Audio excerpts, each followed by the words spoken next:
Are you keeping track of how much money you're spending on workday lunches? It's a lot of money. Plus the food you're eating, probably not super nutritious. So that's a lose-lose. How are we gonna solve it? For just $20 and under an hour of time on Sunday, you're gonna have lunches for Monday through Friday. You're gonna save double the money, you're gonna have more nutritious stuff, and you're gonna have all different flavors throughout the week because we're gonna add delicious sauces. But the best part is that you're gonna be eating nutritious food, and that's good for your brain muscle, which might mean that you'll get a raise, which might mean that you'll make even more money while spending half as much on the lunches because you made them yourself. Man, that'd be great if we could get all that stuff happening.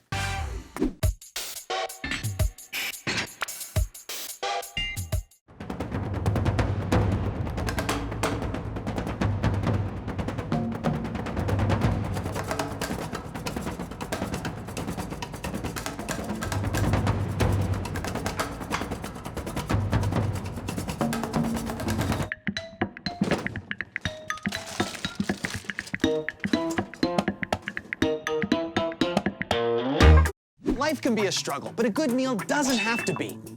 We can make creative, nutritious, and inventive dishes that won't break the bank. Welcome to Struggle Meals.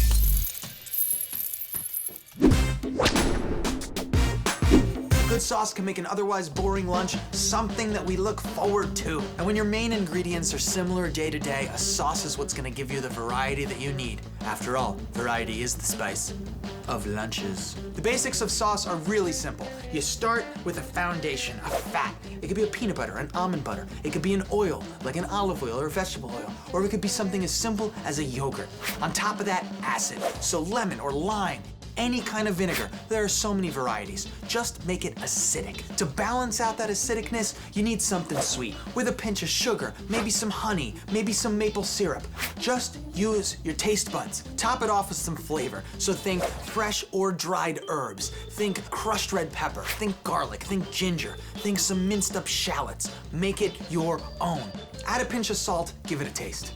If the sauce is looking too thick, just add a little bit of water, maybe some oil. And there you have it. Now you've got the perfect blueprint to make a wonderful sauce. It's fat, it's acid, it's sweet, it's flavor, it's seasoning. And that's it. Mix and match, experiment, do the you special every day of the week. It's Tuesday. It's time for a salmon wrap. Let's make a quick sauce. We're gonna start with some lemon today. Coming in with the lemon seed extractor 45. Got some Greek yogurt. This is my fat. I've always loved Greek yogurt with some acidity and olive oil. Guess what's next? Olive oil. Beautiful. Maybe a pinch of salt. Mixing. Put a little fresh herb, chive, and cilantro. I'm leaving the stems on the cilantro, and I'm just gonna cut them with the chives. Mixing it up. This is your big opportunity to taste. If you don't have it now, you're gonna be SOL at lunchtime if you don't like the flavor. Separate container for the sauce so that the wrap doesn't get soggy.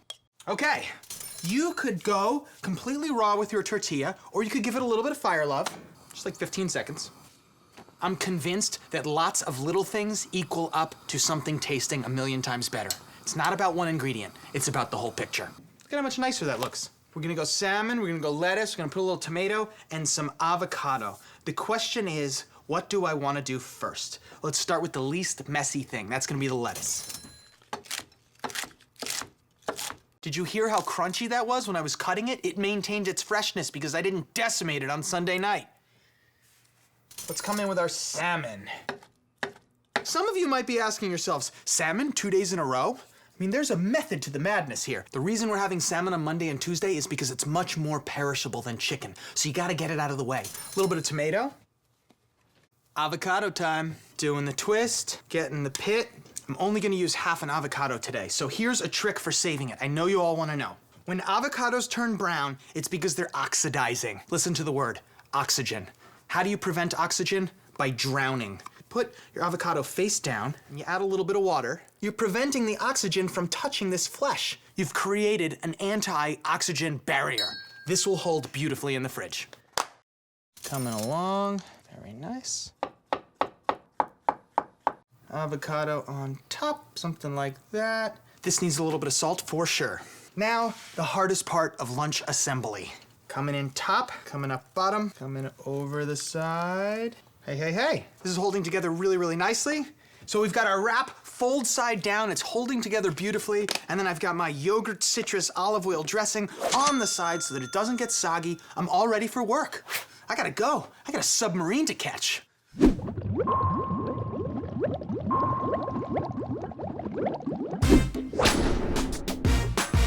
You've done all the work for meal prep and planning. How you pack that food is equally as important. Have a variety of jars and containers on hand and save any condiment jars. They work really great and you don't have to pay for them. When meal prepping, keep all the components in separate containers. That way they'll stay fresher longer. And assemble your lunch the night or morning before. It only takes a second. When packing, make sure you put the sturdy stuff at the bottom and the delicate stuff at top. Just like building a house, gotta have a foundation. Pack your salad dressings and sauces separately. If you can't do that, then just put them at the bottom of your lunch meal prep so that your greens don't get soggy. Bring reusable silverware. Eating off of metal is so much nicer than plastic, and it's better for the oceans. Here's a good tip. If you're packing your lunch the night before, make sure you put your keys on top of it so you don't forget it when you leave.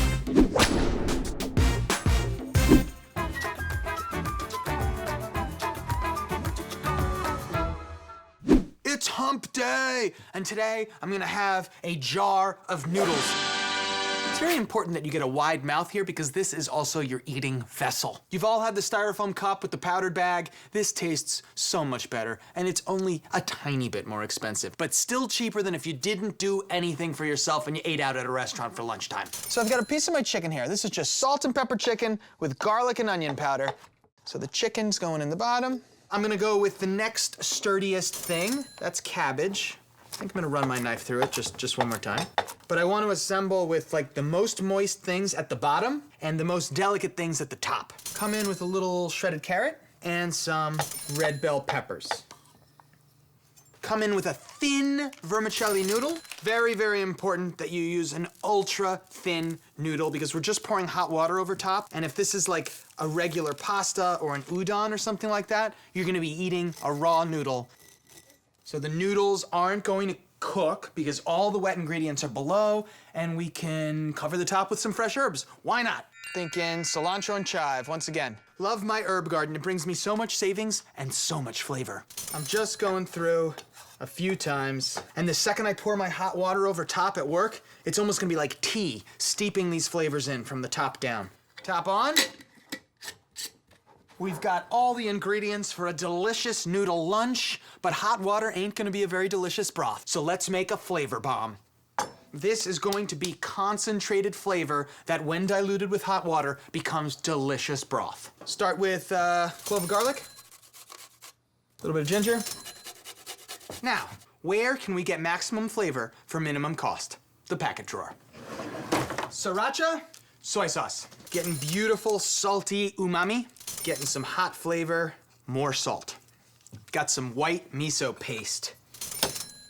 I love having it in my fridge because it's a fermented product. It lasts like for so long. Plus, if you look at how thick this is what really creates a broth when we add hot water. Otherwise, it's just gonna be liquid. This makes it broth. A little bit of rice wine vinegar and a dash or two of sesame oil if you've got it. So, mix this up. If you want to give it a taste right now, it should be too intense. Woo! It is too intense. Perfect. Got our flavor bomb jar. Here we go.